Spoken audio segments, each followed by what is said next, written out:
यहाँ पे आज हम बात करने वाले हैं of course the psychology of money book के बारे में। और वीडियो काफ़ी लंबा हो सकता है एंड दैट्स वाई मैंने यहाँ पे कुछ टाइम लैप्स दी है। सो अगर आपको कोई भी चैप्टर को स्किप करना या फिर कुछ देखना नहीं है तो यहाँ पे क्लिक कर सकते हैं, आपको सारा का सारा इन्फॉर्मेशन देखने को मिल जाएगा। सो बात कर लेते हैं कि यार इस बुक के अंदर ऐसा क्या है कि सारे के सारे लोग इस बुक के बारे में बात कर रहे हैं, यानी कि of course the psychology of money.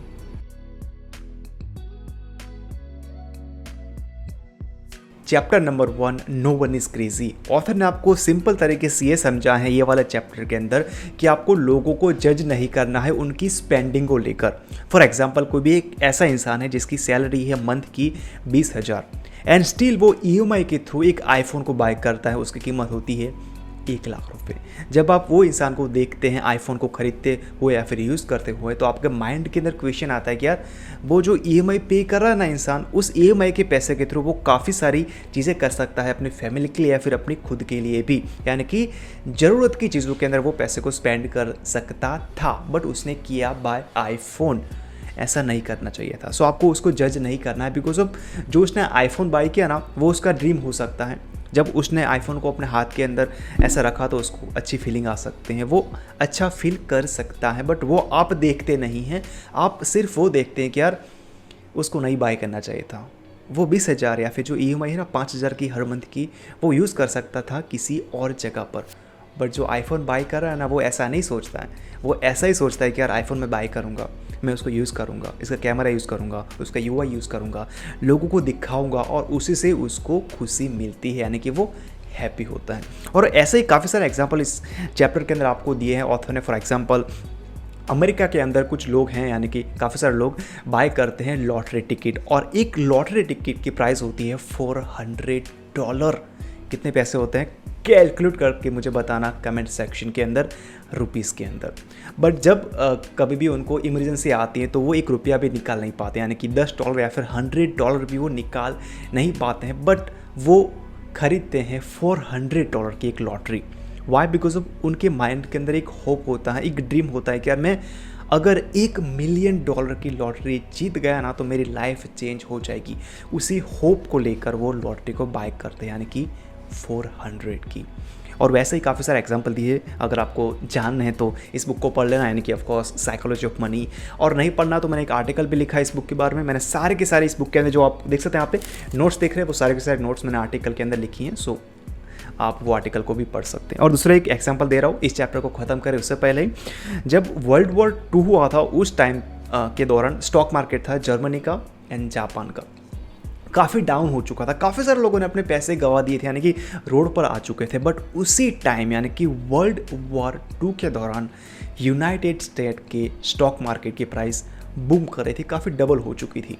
तो जो US के अंदर जो लोग थे उनका फीलिंग अलग होता होगा, और जो जापान और जर्मनी के लोगों का जो फीलिंग होता होगा वो भी अलग होता होगा। सो जो पेन होता है, दर्द होता है, वो US के लोग समझ नहीं पाएंगे जितना जापान के या फिर जर्मन के लोग फील कर पाएंगे। सो एग्जाम्पल के थ्रू काफ़ी सारी चीज़ें आप समझ पाएंगे जो आपको इस बुक के अंदर आपको पता चल जाएगी। और मैंने भी काफ़ी कुछ सीखा है यार मेरी इन्वेस्टमेंट की जर्नी के अंदर, स्पेशली जो लॉन्ग टर्म इन्वेस्टिंग होता है, इस बुक ने काफ़ी मुझे कुछ सीखा है। सो मेक श्योर पढ़ना। बट उससे पहले यार वीडियो को देख लेना और बात कर लेते हैं सेकेंड चैप्टर के बारे में, जिसका नाम है ऑफकोर्स हम आपको पढ़ के बता दे रहे। सो उसका नाम है लक एंड रिस्क। और इस चैप्टर के अंदर ऑथर ने एक बहुत ही बड़ा एग्जांपल दिया है आपको, और वो है ऑफ कोर्स बिल गेट्स के बारे में। सो बिल गेट्स जब 1968 के अंदर हाई स्कूल के लिए पढ़ाई कर रहे थे ना, तब पूरी की पूरी दुनिया के अंदर 303 मिलियन स्टूडेंट हाई स्कूल के लिए पढ़ाई कर रहे थे, और उसके अंदर से सिर्फ 18 मिलियन स्टूडेंट ही यूनाइटेड स्टेट के अंदर हाई स्कूल के लिए पढ़ाई कर रहे थे, यानी कि प्रिपरेशन कर रहे थे। और उसी के अंदर फिर से 2,70,000 स्टूडेंट वॉशिंगटन स्टेट के अंदर हाई स्कूल के अंदर पढ़ाई कर रहे थे, और उसी के अंदर से फिर से सिर्फ 1,00,000 लोग ही सियाटल एरिया के अंदर हाई स्कूल के लिए पढ़ाई कर रहे थे, और उसी के अंदर से फिर से सिर्फ 300 लोग ही लेक साइड स्कूल के अंदर पढ़ाई कर रहे थे। और उसके अंदर से यानी कि 300 लोगों में से एक थे बिल गेट्स, और वहाँ पर ही थे क्या पता है कंप्यूटर्स थे वहाँ पर। और उसी के थ्रू ही बिल गेट्स को एक आइडिया आया कि यार हम विंडोज़ को बनाते हैं, और आपको पता चल ही गया होगा कि यार अभी विंडोज़ कहाँ पर है, यानी कि माइक्रोसॉफ्ट कहाँ पर है। सो एक लक का फैक्टर आता है जो ऑथर ने यहाँ पे इस चैप्टर के अंदर आपको बताया कि यार पूरे के पूरे दुनिया के अंदर 303 मिलियन स्टूडेंट थे और उसके अंदर से बिल गेट्स थे जो पढ़ाई कर रहे थे लेक साइड स्कूल के अंदर, और उनको ही आइडिया आता है ऑपरेटिंग सिस्टम का। और वैसे ही कुछ एग्जाम्पल आपको इस चैप्टर के अंदर देखने को मिल जाएंगे, और उसके अलावा भी काफ़ी सारे एग्जाम्पल हैं जो मैंने ऑफकोर्स आर्टिकल के अंदर लिखे हैं। सो अगर आपको पढ़ना है तो लिंक प्रोवाइड कर दूंगा, या फिर बुक बाय कर लेना यार, 300 रुपये की है, बट जो नॉलेज है ना वो काफ़ी ज़्यादा है। छोटा सा ब्रेक वेबसाइट को प्रमोट करने के लिए, हमारी वेबसाइट ही है जिसका नाम है ऑफकोर्स bookstock.com। वहाँ पर मैं ऑफकोर्स लिखता हूँ इस बुक के बारे में और दूसरी काफ़ी सारे बुक्स के बारे में जो ऑथर ने बताया है, वो मेरा एक्सपीरियंस, ऑथर का एक्सपीरियंस, बुक के अंदर क्या क्या है वो सब कुछ कॉम्पैक्ट वे के अंदर मैं आपको समझाने की कोशिश करता हूँ हमारे वेबसाइट के अंदर जिसका नाम है ऑफकोर्स bookstock.com। और वहाँ पर मैंने एक दूसरा फीचर ऐड किया है, यानी कि जो भी वीडियोस आते हैं उसको मैंने ऑडियो फॉर्मेट के अंदर वो सारे के सारे आर्टिकल के अंदर लिंक किए हैं। सो आपको सुनना है तो कुछ भी काम करते दौरान ईयरफोन लगा लो और सुनना शुरू कर सकते हैं। आपको वेबसाइट को ओपन करके रखने की ज़रूरत नहीं पड़ेगी। और काफ़ी सारा रिसर्च करने के बाद आर्टिकल लिखता हूँ, सो ऐसा वैसा नहीं होगा। सो पढ़ सकते हैं, लिंक प्रोवाइड कर दूंगा डिस्क्रिप्शन एरिया के अंदर। और सारे के सारे लैंग्वेज के अंदर आर्टिकल हैं, पंजाबी, बंगाली, मराठी, तमिल, तेलुगु, गुजराती, जो भी लैंग्वेज बोले सारे के सारे मिल जाएगी। एक क्लिक के अंदर आप ट्रांसलेट कर पाएंगे जो भी लैंग्वेज है आपको आती हैं उसके अंदर। अभी कभी चैप्टर नंबर 3 नेवर इनफ। और इस चैप्टर के अंदर ऑथर ने काफ़ी एग्जाम्पल दिए, 5-6 हैं, उसके अंदर से मैं आपके साथ शेयर करूंगा एक। बट उससे पहले मैं यहाँ पे आपके साथ एक बात शेयर करना चाहता हूँ जो मैंने इस बुक को पढ़ने के बाद सीखी है, या फिर पता थी बट थोड़ा सा आइडिया हो गया। और वो था क्या, जब कभी आप खाने बैठते हैं ना तब आप कितना खाना खाते हैं? जब तक आपका पेट फट जाए तब तक, या फिर जब तक आपको लगता है कि नहीं मेरा अभी खाना हो चुका है, मैं उससे ज़्यादा खाना नहीं खा पाऊँगा। या फिर जब आप पानी पीना चाहते हैं तब आप कितना पानी पीते हैं? 1 ग्लास, 2 ग्लास, 3 ग्लास, 10 या फिर 100 ग्लास नहीं पीते हैं ना।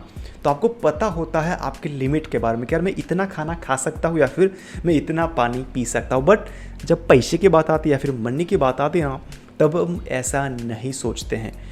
किसी के लिए 1 करोड़ इनफ होते हैं, किसी के लिए 10 करोड़ इनफ होते हैं, किसी के लिए 1000 करोड़ भी इनफ नहीं होते हैं, और कुछ लोगों के लिए 1 लाख भी इनफ हो जाते हैं ज़िंदगी जीने के लिए। सो आपको फर्स्ट ऑफ ऑल डिसाइड करना पड़ेगा कि यार कितने पैसे चाहिए आपको जीने के लिए, बिकॉज अब ज़्यादा पैसा नहीं चाहिए जीने के लिए, कुछ इनफ हो जाए तो सही है। 10 करोड़, 20 करोड़, 1 लाख, 100 करोड़, 10 लाख करोड़ इतने भी होंगे ना तो कुछ लोगों के लिए इनफ नहीं रहते हैं। और वैसा ही एक एग्जाम्पल दिया है ऑथर ने, और वो है ऑफकोर्स हमारे एक इंडियन बंधु के बारे में, और उनका नाम है रजत गुप्ता। और वो थे कोलकाता से, बट वो सीईओ थे एक अमेरिकन कंपनी के, और वो कंपनी का नाम था मैकेंसी।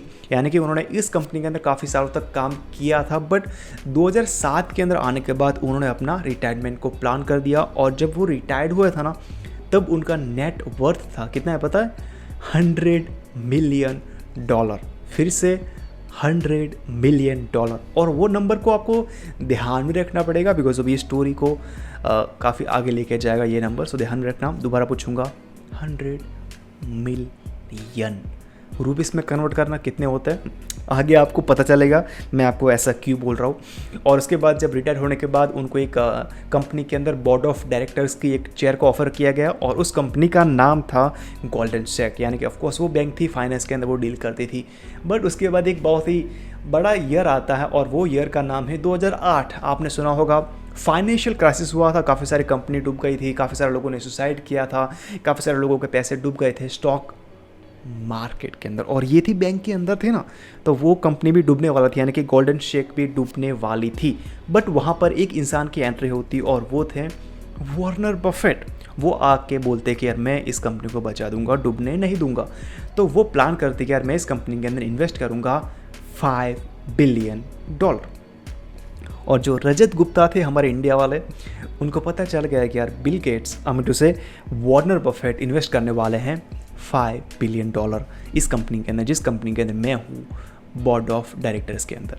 उनको पता चला, तो उनके पास इन्फॉर्मेशन थी, तो उनको आइडिया आया कि यार किसी को पता नहीं चलेगा ना, मैं इस कंपनी के अंदर शेयर को बाय कर लेता हूँ। जब वॉर्नर बफेट डालेंगे ना $5 बिलियन, तो ऑटोमेटिकली इस कंपनी का शेयर काफ़ी ऊपर जाएगा, स्काई रॉकेटेड ऊपर जाएगा, थमेगा ही नहीं। तो उन्होंने बाय कर लिए एक दिन पहले ही 1,75,000 शेयर बाय कर लिए इस कंपनी के अंदर, किसी को कहे बिना। यानी कि इसको क्या बोलते हैं पता है, इनसाइडर ट्रेडिंग बोलते हैं। किसी को पता नहीं था बट वो बाय कर लिया। उसके बाद नेक्स्ट डे हमारे वॉर्नर बफेट अनाउंस करते हैं कि यार मैंने इन्वेस्ट किए हैं $5 बिलियन इस कंपनी के, यानी कि गोल्डन शेक के अंदर। और उसके बाद ऑफकोर्स कंपनी डूबने से बच गई, बट हमारे रजत गुप्ता डूबने से नहीं बचे। उसके बाद SEC को पता चला कि यार इस इंसान ने इनसाइडर ट्रेडिंग की है। और गैस करो क्या यार इस बंदे ने कितने पैसे छापे होंगे 1 घंटे के अंदर? $1 मिलियन। कितने? $1 मिलियन 1 घंटे के अंदर। जब अनाउंस किया ना वॉर्नर बफेट ने कि यार मैंने इतने डाला है, और $1 मिलियन का प्रॉफिट हुआ 1 घंटे के अंदर। और ऐसा बड़ा ट्रांजैक्शन हुआ, बड़ा प्रॉफिट हुआ, तो ट्रिगर हुई हमारे SEC। और उसके बाद इन्वेस्टिगेट किया हमारे रजत गुप्ता को, और पता चला कि यार इस भैया ने $17 मिलियन के अंदर इस कंपनी के अंदर पैसे छापे। यानी कि इनसाइडर ट्रेडिंग करने के बाद $17 मिलियन का प्रॉफिट मिला। उसके बाद इस बंदे की यानी कि रजत गुप्ता की रेपुटेशन गई, नाम था बिजनेस वर्ल्ड के अंदर वो डूब गया। यानी कि जो रजत गुप्ता ने इज्जत कमाई थे ना इतने सालों के अंदर, उन्होंने वो सारी की सारी इज्जत पैसे ज़्यादा कमाने के चक्कर के अंदर वो सारा का सारा उन्होंने डुबा दिया। वाई? बिकॉज अब उनको बनना था बिलियनर और वो थे मिलियनर। उनको एंट्री चाहिए थे $1 बिलियन क्लब के अंदर। वैसा ही उनके जो रिलेटिव्स थे या फिर उनके फ्रेंड थे रजत गुप्ता ने, उन्होंने बताया था। और वैसा ही ऑथर ने यहाँ पे इस बुक के अंदर आपको डिस्क्राइब किया है रजत गुप्ता के बारे में। यानी कि आपको डिसाइड करना पड़ेगा अगर आपके लिए कितना पैसा इनफ होगा। मान लो कर 1 करोड़, 2 करोड़, 10 करोड़, 20 करोड़, और जब वो 20 करोड़ हो जाते हैं तब आपको अपने आप को बोलना है कि यार ये 20 करोड़ मैंने डिसाइड किया था कि ये मेरे लिए इनफ होगा। उसके ऊपर जो भी आएगा ना वो सारे का सारा होगा मेरा एडिशनल इनकम।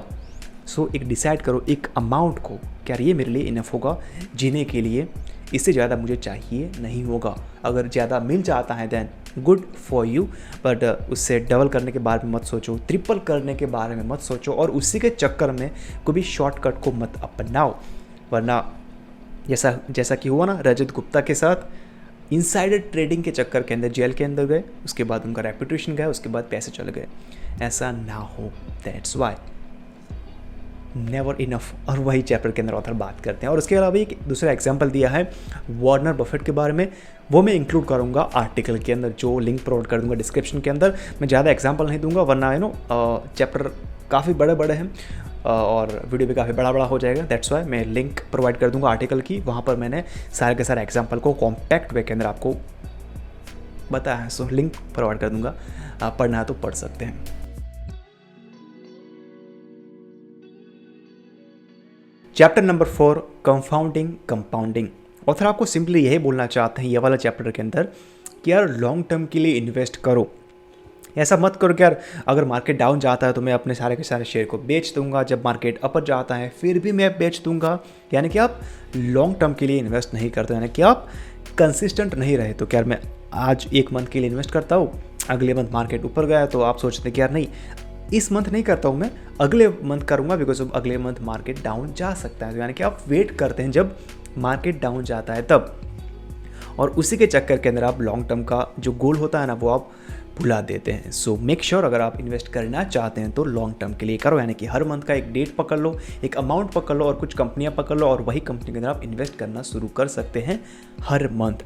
और वेट करना थोड़ा 10 साल 20 साल, आपके जो पैसे वो कंपाउंड होते जाएंगे, और जब आपके पास वो पैसे आएंगे ना तो आप आपके लाइफ के जो भी आप करना चाहते हैं वो कर सकते हैं ईजिली। यानी कि रिटायरमेंट के बाद आपको काम करने की ज़रूरत नहीं पड़ेगी। और वैसा ही ऑथर ने एक इंसान का एग्जाम्पल दिया है आपको इस बुक के अंदर, और वो इंसान का नाम है gym Simon.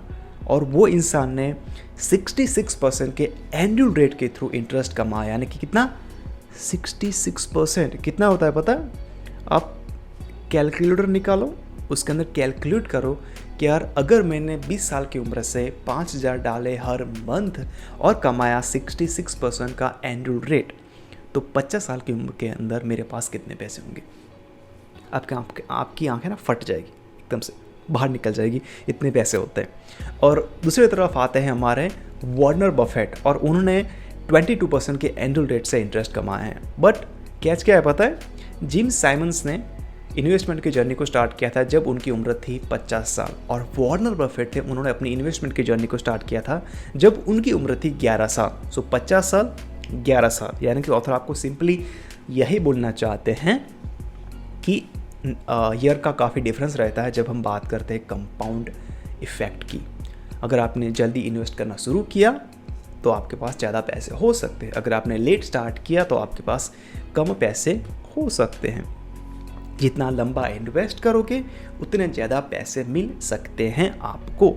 So in short मैं भी यही बोलता हूँ, ऑथर भी यही बोलना चाहते हैं कि जितना भी जल्दी हो सके उतना पैसे को इन्वेस्ट करना सीखो।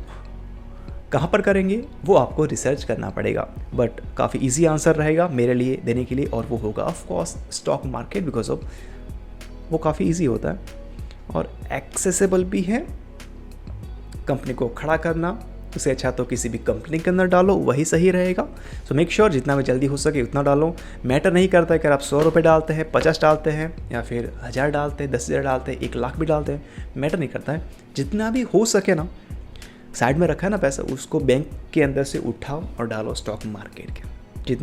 जितना भी आप रिस्क ले सकते हैं ना इतना ही लो, ज़्यादा मत लो, वरना डाउन गया मार्केट तो हार्ट अटैक आ जाएगा, जैसा कि हमने देखा था काफ़ी सारे दूसरे एग्जाम्पल के अंदर जो हमने बात की पहले, दूसरे और तीसरे चैप्टर के अंदर। सो ये था चौथा चैप्टर कंपाउंडिंग इफेक्ट के बारे में। मैंने कुछ नंबर्स लिखे हैं आर्टिकल के अंदर, वो पढ़ लेना, कुछ आइडिया हो जाएगा कि यार हमने डाले 5,000 हर मंथ और हमने कुछ इंटरेस्ट रेट कमाया एन्यूली का, तो कितने सालों के बाद कितने पैसे होंगे।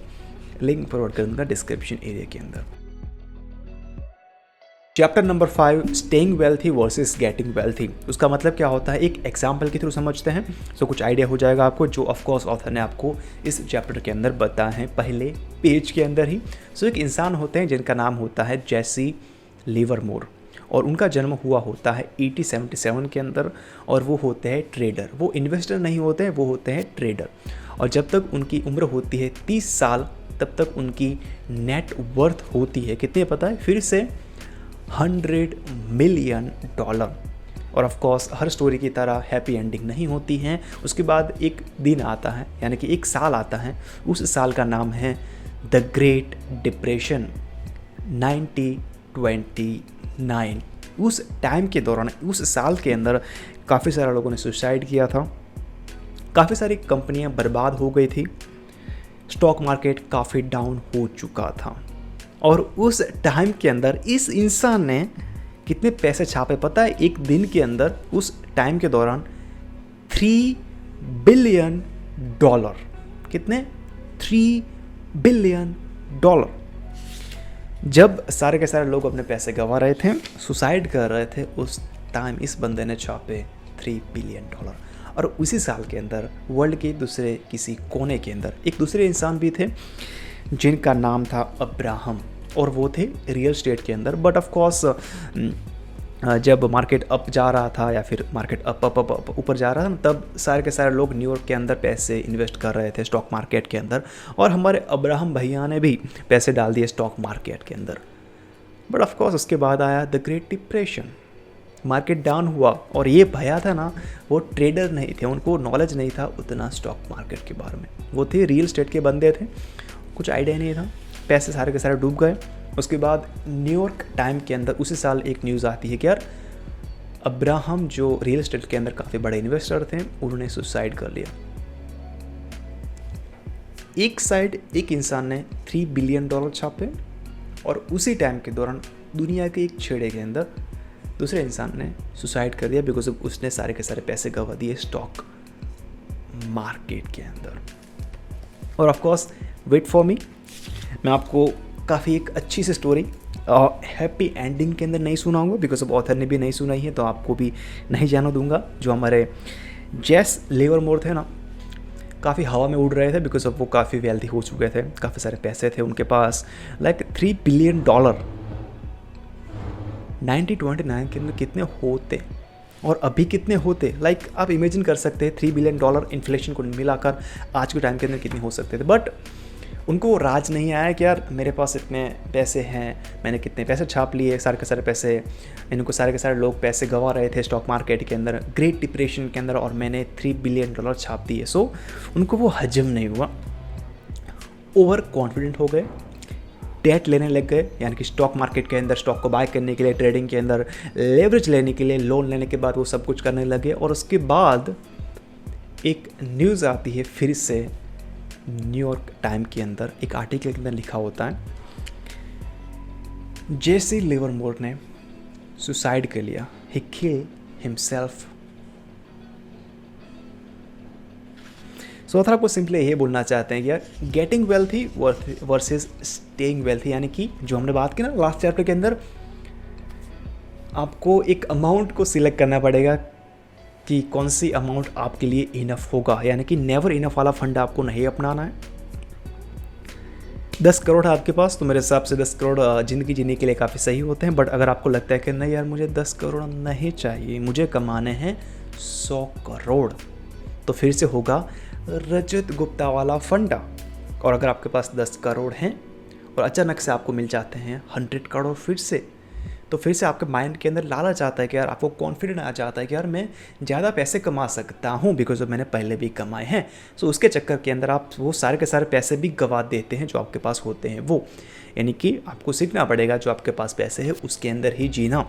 अगर आप ज़्यादा छेड़छाड़ करेंगे तो ऐसा ही होगा जैसे लीवर मोर जैसा, और दूसरे थे हमारे अब्राहम भैया, और उन्होंने भी सेम टू सेम रिपीट किया, सुसाइड कर लिया बिकॉज ऑफ वो थोड़े से ओवर कॉन्फिडेंट हो गए थे।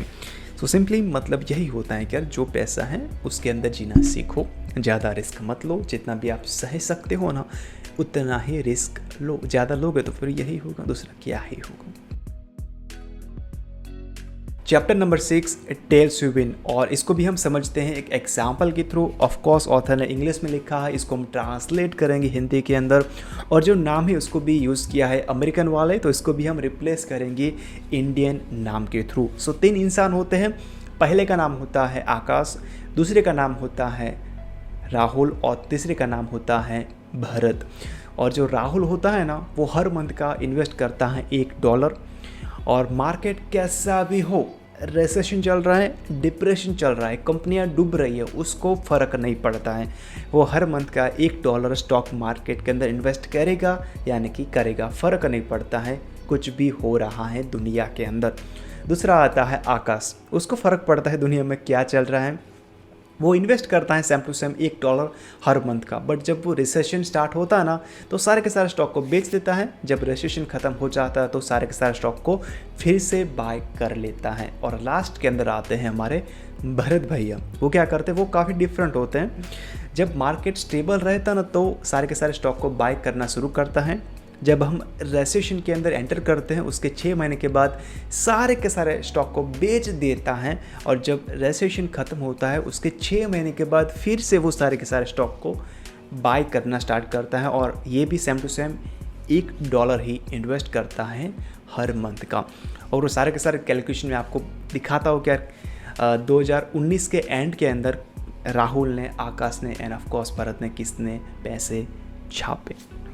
सो पहले बात कर लेते हैं आकाश की, जो काफ़ी सिंपल बंदा था, कुछ भी हो जाए इन्वेस्ट करता ही था। सो उसने कमाए 1900 से लेके 2019 तक $4,35,551।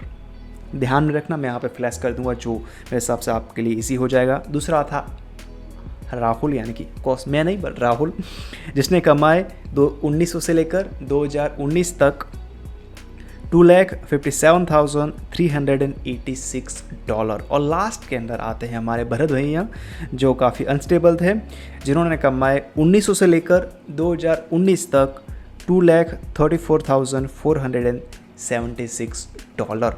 सो ये एग्जाम्पल के थ्रू ऑथर आपको क्या बोलना चाहते हैं, काफ़ी सिंपल है, आपने समझ लिया होगा कि focus on a long term. आपको पता नहीं है कि मार्केट कल कैसा बिहेव करेगा, किसी को पता नहीं, ऊपर जाएगा, डाउन जाएगा, स्टेबल रहेगा, दुनिया में क्या होगा क्या नहीं होगा किसी को पता नहीं है। आपको पता है क्या है, पता है कि आपके पास हर मंथ कुछ पैसे आने वाला है, उसके अंदर से कुछ बचने वाला है, उसको आपको इन्वेस्ट करना है सर्टेन स्टॉक के अंदर। वो कैसे स्टॉक हो सकते हैं वो आपको रिसर्च करना पड़ेगा ना यार, मैं कैसे बताऊँ या फिर ये ऑथर आपको कैसे बताएंगे, कोई भी नहीं बताएगा ना। सो अपना खुद का रिसर्च करो, यानी कोई भी एक डेट को सिलेक्ट करो और कुछ अमाउंट को सिलेक्ट करो, कुछ स्टॉक को सिलेक्ट करो एंड इन्वेस्ट करना शुरू कर सकते हैं। मार्केट की कंडीशन कैसी भी हो, ऑफ कोर्स मार्केट की कंडीशन जब डाउन होती है या फिर अच्छी नहीं होती तो आपको लगता है कि यार थोड़ा सा वेट कर लेता हूँ ना यार, 1 महीना 1 वीक थोड़ा सा वेट कर लेता हूँ ना, अगले महीने थोड़ा सा प्रॉफिट ज़्यादा मिल जाएगा, तब ऐसा आपको लग रहा होगा। बट जब 20 साल या फिर 30 साल होते ना, तब आपको एहसास होता है कि यार जो मैंने किया था ना, रेगुलर रहा था ना, वो काफ़ी अच्छा था। Chapter number 7, freedom. इंडिया को फ्रीडम मिला था 1947 के अंदर, बट अभी भी इंडिया के अंदर काफ़ी सारे जो लोग जॉब कर रहे हैं, बड़ी बड़ी कंपनियां इसके अंदर, उनको फ्रीडम नहीं है। काफ़ी सारी कंपनियों के बॉस दिन के अंदर कभी भी फ़ोन कर लेते हैं, छुट्टी के दौरान भी, क्या तुझे ये काम करना है, अभी भी लैपटॉप के ऊपर चला जा, काम करना शुरू कर दे। यानी कि फ्रीडम नहीं है 100%। काफ़ी सारे लोग 24/7 भी काम करते हैं, या फिर 9 to 5 जॉब करने के बाद घर पर आने के बाद भी काम करते हैं। यानी कि फ्रीडम नहीं है, फुल टू फ्रीडम नहीं है। सेम टू सेम जाता है अमेरिकन लोगों के साथ भी। अभी कुछ सर्वे हुआ था जो ऑथर ने यहाँ पे इस बुक के अंदर डिस्क्राइब किया है कि यार अमेरिका के अंदर जो लोग हैं वो काफ़ी वेल्थीएस्ट है, उनके पास काफ़ी सारा पैसा है, बट स्टिल वो अंदर से खुश नहीं है, हैप्पी नहीं है पैसे होने के बावजूद भी, बिकॉज वो पैसे के पीछे भागते हैं, 24 आवर्स पैसा पैसा ही करते हैं और पैसे के लिए ही काम करते हैं। ऐसा नहीं बोल रहा कि अमेरिका के अंदर सारे के सारे लोग हैप्पी नहीं हैं, बट जो सर्वे हुआ था उसके मुताबिक जो लोग जॉब करते हैं बड़ी बड़ी कंपनियों के अंदर, वो हैप्पी फील नहीं करते हैं उनके काम को लेकर। सो अगर आपको भी जॉब कर रहे हैं या फिर बिजनेस कर रहे हैं तो ऐसा जॉब करो जो आपको पसंद हो। काम करते समय आपको लगे नहीं कि यार मैं काम कर रहा हूँ। फॉर एग्जांपल मेरी बात कर लो ना यार, मैं यहाँ पर वीडियो शूट कर रहा हूँ, मुझे ऐसा लग नहीं रहा कि यार मैं काम कर रहा हूँ। अगर मैं कोई भी आर्टिकल लिख रहा हूँ तो मुझे ऐसा फील नहीं होता है कि यार मैं काम कर रहा हूँ। अगर 3 घंटे भी चले जाता ना, फिर भी मुझे लगता है कि यार क्या किया मैंने बिकॉज अब मैं ऐसे फील ही नहीं होता है कि यार मैं काम कर रहा हूँ। बिकॉज लिखना मुझे काफ़ी पसंद है। वो हो सकता है बुक की समरी को भी किसी की चीज़ के बारे में रिसर्च करना है, फिर किसी और के लिए लिखता हूँ ना, फिर भी मुझे लगता नहीं कि यार मैं काम कर रहा हूँ। सो ऐसी कुछ चीज़ें ढूंढो जो काम करने से आपको लगे नहीं कि यार मैं काम कर रहा हूँ, सिर्फ ऐसी कर रहा हूँ और उसके लिए आपको पैसे भी मिल रहे हैं ना। सो ऐसे कुछ सर्वेस और एग्जाम्पल आपको इस वाले चैप्टर के अंदर आपको ऑथर ने दिए हैं। यानी कि ऑफकोर्स चैप्टर नंबर 7 फ्रीडम के अंदर इंडिया का एग्जाम्पल नहीं दिया, मैंने आपको सिर्फ एक आइडिया लेने के लिए बताया। अमेरिका का एग्जाम्पल दिया है, जो सर्वे हुआ था उसका कुछ एग्जाम्पल दिए हैं, जो मेरे हिसाब से आपके सामने यहाँ पे मैं शेयर कर दूंगा। सो वीडियो को पोस्ट करने के बाद जो पेज होगा उसको आप पढ़ सकते हैं। सर्वे एक पैराग्राफ का है, ज़्यादा ऑथर ने यहाँ पे बताया नहीं, बट स्टिल ओवरऑल यही बात करते हैं author. Chapter number 8, man in the paradox. Author ने इस चैप्टर के अंदर काफ़ी बड़ी बात की है, बट काफ़ी सिंपल तरीके से। यानी कि एक ही पेज का चैप्टर है, आगे वाला पीछे वाला 2 हो गए, बट एक्चुअल के अंदर एक ही होता है। सो ऑथर आपको सिंपली ये बोलते हैं कि जब कभी भी आप बाहर घूमने जाते हैं या फिर टहलने जाते हैं तो आपने मर्सिडीज़ देखी होगी, फरारी देखी होगी, काफ़ी सारे लोग आईफोन लेके जा रहे होंगे, एक बड़ा सा महंगा सा पर्स लेके कोई भी लेडीज़ जा रही होगी। तो जब वो चीज़ को आप देखते हैं ना, तो सामने वाला बंदा क्या सोचता है पता है कि यार मुझे देख रहा होगा, बट आप उस बंदे को नहीं देख रहे हो, आप देख रहे हो आईफोन को, या फिर जो बंदा गाड़ी चल रहा है उस गाड़ी को देख रहे हो, ना कि जो अंदर बैठा हुआ इंसान है उसको देख रहे हो। सेम टू सेम अप्लाई होता है मेरे साथ या फिर किसी और इंसान के साथ। फॉर एग्जांपल मैं यहाँ पे मान लो कि यार ये आईफोन है, इसी का रिमोट है, बट मान लो यार कि यार ये आईफोन है, मैं यहाँ पे ऐसे यूज़ करते जा रहा हूँ रोड के ऊपर, और दूसरा एक इंसान है मुझे देख रहा है, बट वो एक्चुअल के अंदर मुझे नहीं देख रहा है। मुझे लग रहा है कि यार मुझे देख रहा है, बट वो देख रहा है इस आईफोन को। उसके माइंड के अंदर यही चल रहा होगा कि यार मैं एक दिन ये आईफोन को बाय करूँगा, मेरे पास इतने पैसे होंगे कि यार मैं इस आईफोन को बाय कर पाऊँ।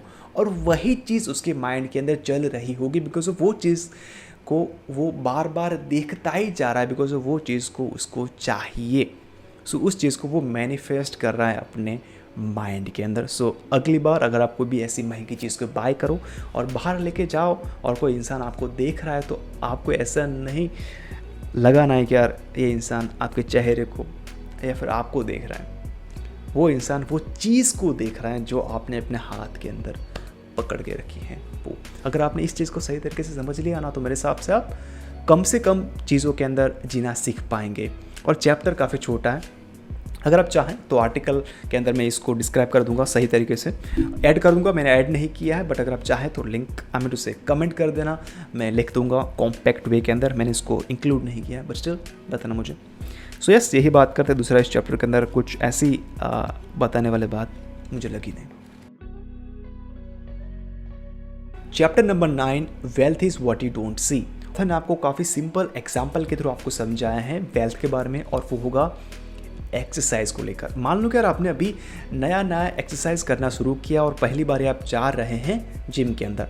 आपने जिम के अंदर जाने के बाद 1 घंटा जमकर एक्सरसाइज की।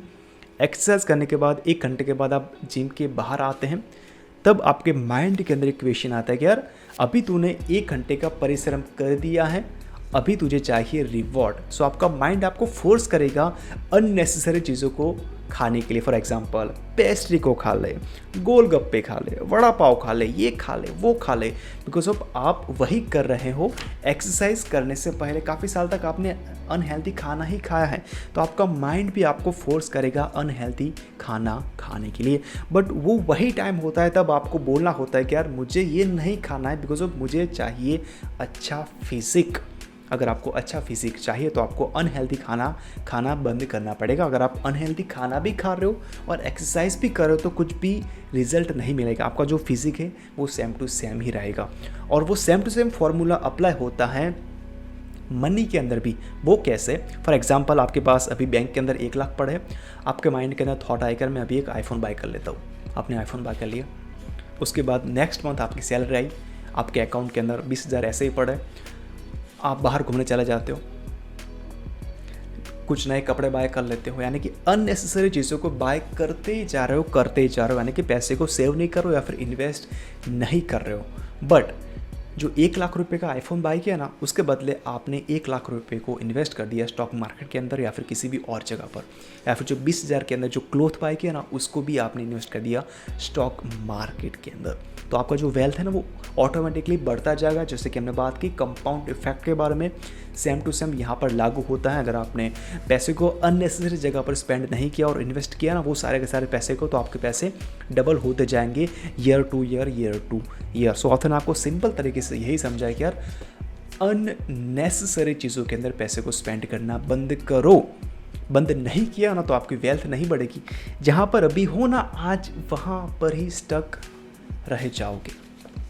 जैसे कि अनहेल्दी खाना होता है, वैसे ही अननेसेसरी चीज़ों को बाय नहीं करना होता है। चैप्टर नंबर 10, सेव मनी, और उससे ज़्यादा हम आगे नहीं बढ़ेंगे बिकॉज मैंने ज़्यादा बता दिया तो फिर आप इस बुक को बाय नहीं करेंगे। और मुझे ऐसा लगता है कि हर एक इंसान को इस बुक को पढ़ना चाहिए। मैंने सब कुछ बता दिया ना, तो बुक को बाय नहीं करोगे और पढ़ोगे नहीं तो ऑथर ने जो क्या बोला इस बुक के अंदर आपको पता नहीं चलेगा। सो मेक श्योर पढ़ना। हम 10 चैप्टर के आगे नहीं बढ़ेंगे, बट ऑफकोर्स मैं यहाँ पे मेरा एक्सपीरियंस शेयर करूँगा इस चैप्टर के अंदर बात करने के बाद। चैप्टर नंबर 10, सेव मनी, और उससे ज़्यादा हम आगे नहीं बढ़ेंगे, यानी कि 11वें चैप्टर या फिर 12वें चैप्टर के ऊपर नहीं बढ़ेंगे। अगर बढ़े ना तो आप इस बुक को नहीं पढ़ेंगे। और मुझे ऐसा लगता है कि यार इस बुक को हर एक इंसान को पढ़ना चाहिए, बिकॉज ये है मनी के बारे में और हर एक इंसान को पता होना चाहिए यार पैसे के साथ क्या क्या करना है। बिकॉज काफ़ी सारे लोग पैसे को इन्वेस्ट भी नहीं करते यार, बैंक के अंदर भी नहीं रखते हैं। सैलरी आई 20,000 रुपये, सारे के सारे उड़ा दिए, उसके बाद फिर वेट करने लग जाते हैं सैलरी का, उसके बाद फिर से वेट करने लग जाते हैं, सेव भी नहीं करते हैं और इन्वेस्ट भी नहीं करते, कुछ भी नहीं करते हैं। सो उन लोगों के लिए ये बुक काफ़ी अच्छी है और हेल्प करेगी उनको आने वाले टाइम को यूटिलाइज़ करने के लिए, फिर पैसे को भी यूटिलाइज़ करने के लिए। सो चैप्टर नंबर 10, सेव मनी, काफ़ी सिंपल है यार, ज़्यादा डिस्कस नहीं करेंगे और हो जाएगा। पैसे को सेव करना सीखो। फर्स्ट ऑफ ऑल क्या करना है, ऑफ कोर्स अपनी जो ज़रूरत की चीज़ें हैं उसके अंदर पैसे को स्पेंड करना है। उसके बाद जो पैसे बचते हैं उसको ही आपको इन्वेस्ट करना है। ऐसा नहीं है कि यार आपको खाने के लिए कुछ पैसे चाहिए तो उसके अंदर आप कंजूसी कर रहे हो, ऐसा नहीं करना है। जो पहले ज़रूरत की चीज़ें हैं यानी कि जो नीड्स है ना उसको आपको फुलफिल कर देना है। उसके बाद जो पैसे बचते हैं उसको आपको इन्वेस्ट करना है, या फिर कुछ इमरजेंसी फंड बनाओ कि यार कुछ इमरजेंसी आ गई, फैमिली के अंदर कोई बीमार पड़ गया या फिर कुछ ऐसे पैसे की ज़रूरत पड़ गई तो आपको फिर से स्टॉक को बेचना पड़े या फिर कुछ प्रॉपर्टी को बेचना पड़े, ऐसा नहीं करना है ना। कुछ एक इमरजेंसी फंड बनाओ बैंक अकाउंट के अंदर या फिर एफडी के अंदर, एफडी के अंदर भी आप इन्वेस्ट कर सकते हैं। उसके अंदर कुछ इंटरेस्ट मिल जाता है, जो होता है इमरजेंसी फंड। जब कभी भी आपको ज़रूरत पड़े तो एफडी को तोड़ा कर आप पैसे को यूज़ कर सकते हैं, आपको स्टॉक को बेचना ना पड़े उसकी वजह से। तो ऑथर ने भी आपको सेम टू सेम कहा है। सो यस, सेव करना सीखो यार, अननेसेसरी चीज़ें के अंदर स्पेंड ना करो और पैसे को सेव करो और इन्वेस्ट करना सीखो।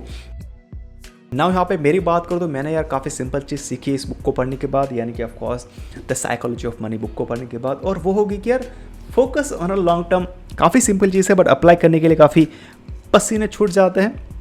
बिकॉज अब मान लो कि यार आपने अभी इन्वेस्ट की एक सर्टन कंपनी के अंदर 1 लाख रुपए, मार्केट डाउन जाता है और आपकी जो इन्वेस्ट की हुई रकम है 1 लाख वो हो जाती है 90,000 या फिर 80,000। तब माइंड के अंदर एक क्वेश्चन तो जरूर से आता है कि यार मैं अभी क्या करता हूँ, 80,000 के अंदर सारे के सारे शेयर को बेच देता हूँ, जब मार्केट ज़्यादा डाउन जाएगा ना तब मैं फिर से बाय करूँगा और मेरे पैसे डबल हो जाएंगे, ट्रिपल हो जाएंगे। बट आपको वैसा नहीं करना है। अगर आपका गोल लॉन्ग टर्म का है तो आपके माइंड के अंदर वो डाउट या फिर क्वेश्चन नहीं आएगा शेयर को बेचने का, राइट। मार्केट को साइड में रखो, जो कंडीशन है उसको साइड में रखो एंड कोई भी एक डेट को और अमाउंट को सिलेक्ट कर लो।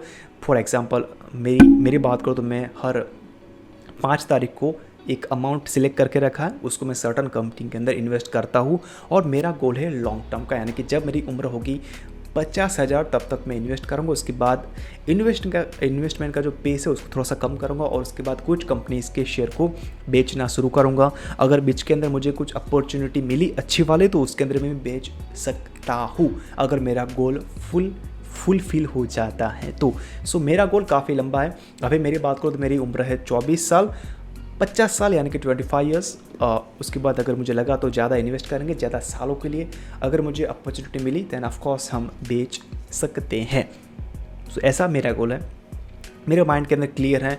अगर पैसे डाउन ना जाए फ़र्क नहीं पड़ता है, अप जाते फ़र्क नहीं पड़ता है कुछ सालों के अंदर, बिकॉज ऑफ मेरा फंडा क्लियर है। मेरे जो पैसे नीड्स के पैसे हैं, ज़रूरत के पैसे वो निकाल लेता हूँ, जो ज़रूरत के नहीं होते हैं कि बैंक के अंदर पड़े रहने वाला है उसकी मुझे ज़रूरत नहीं है तो उसको मैं इन्वेस्ट कर लेता हूँ। काफ़ी सिंपल फंडा है मेरा और इसको अप्लाई करने के लिए काफ़ी साल लगे बट हमने कर लिया। सो यही सीखा है एंड मेरे हिसाब से आपको भी इसको अप्लाई करना चाहिए लॉन्ग टर्म वाले फंडे को। सो अप्लाई करना, इसको पढ़ लेना। एंड स्टिल कोई भी डाउट है, क्वेश्चन है या फिर जो भी चल रहा है माइंड के अंदर कमेंट कर सकते हैं, हम ऑफकोर्स आपके कमेंट के आंसर देने की कोशिश करेंगे ज़रूर से। और ज़्यादा इस बुक के बारे में पढ़ना है तो ऑफकोर्स मैंने बार बार बोला है कि यार लिंक डिस्क्रिप्शन के अंदर है आर्टिकल की, वहाँ पर जाने के बाद इसके बारे में पढ़ पाएंगे। मेरा भी एक्सपीरियंस शेयर किया है इस बुक का भी, इस बुक के ऑथर का भी सारा का सारा इन डेप्थ के अंदर आपको समझा है आर्टिकल के अंदर, काफ़ी कॉम्पैक्ट के अंदर लिखा है। सो ज़्यादा पढ़ने की ज़रूरत नहीं पड़ेगी आपको। 5,000 10,000 वर्ड नहीं है, 1,000 या फिर 2,000 वर्ड है, काफ़ी छोटे के अंदर समझाने की कोशिश की है मैंने भी। एंड ऑफ कोर्स अगर आपको इंग्लिश के अंदर नहीं पढ़ना था वो आर्टिकल को, तो एक टॉगल मिलेगा आपको, हिंदी के अंदर भी आप पढ़ना चाहे तो पढ़ सकते हैं, या फिर गुजराती के अंदर, मराठी के अंदर, बंगाली के अंदर, या फिर किसी भी दूसरी लैंग्वेज के अंदर गूगल ट्रांसलेट को यूज़ करो, टॉगल मिल जाएगा, वो आप यूज़ कर सकते हैं। So of course thank you very much for watching this guys as always, and मिलते हैं आपको एक अगले वीडियो के अंदर। तब तक के लिए bye bye, have a freaking great day.